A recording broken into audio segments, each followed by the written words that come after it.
ભારતના પ્રસિદ્ધ શિક્ષણવિદ અને પ્રથમ ઉપરાષ્ટ્રપતિ ડોક્ટર રાધાકૃષ્ણનની યાદમાં સમગ્ર ભારતમાં 5મી સપ્ટેમ્બરના રોજ શિક્ષક દિન ઉજવાય છે। આ દિવસે શાળામાં વિદ્યાર્થીઓ દ્વારા શિક્ષણ કાર્ય કરીને પોતાના શિક્ષકશ્રીનું કામ તેઓ એક દિવસ માટે કરીને આજના દિવસની અદ્ભુત યાદો સંભાળનારના રૂપે જીવનભર સાચવે છે।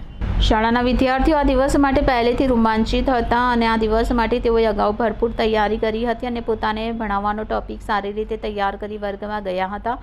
આજના દિવસે શાળાના ભાઈ બહેનોએ પોતાને આપેલ વિષય અને વર્ગને ખૂબ સારો ન્યાય આપવા પ્રયત્ન કર્યો હતો અને આચાર્ય, સુપરવાઇઝર, શિક્ષક અને સેવક તરીકે પોતાની ભૂમિકા ખૂબ સારી રીતે અદા કરી હતી। સમગ્ર દિવસ દરમિયાન તમામ વિદ્યાર્થીઓએ આજના પ્રસંગને યાદગાર બનાવ્યો હતો અને શાળાના શિક્ષક મિત્રો દ્વારા શિક્ષક બનેલ તમામ વિદ્યાર્થીઓના લેસન ચેક કરી પોતાનો પ્રથમ નંબર આપેલ હતો અને તમામ શિક્ષક દ્વારા આપેલ નંબરને આધારે માધ્યમિક અને ઉચ્ચતર માધ્યમિક માટે પ્રથમ 3 નંબર આપવામાં આવ્યા હતા, જેઓને વાર્ષિક કાર્યક્રમના દિવસે ઇનામ આપવામાં આવશે।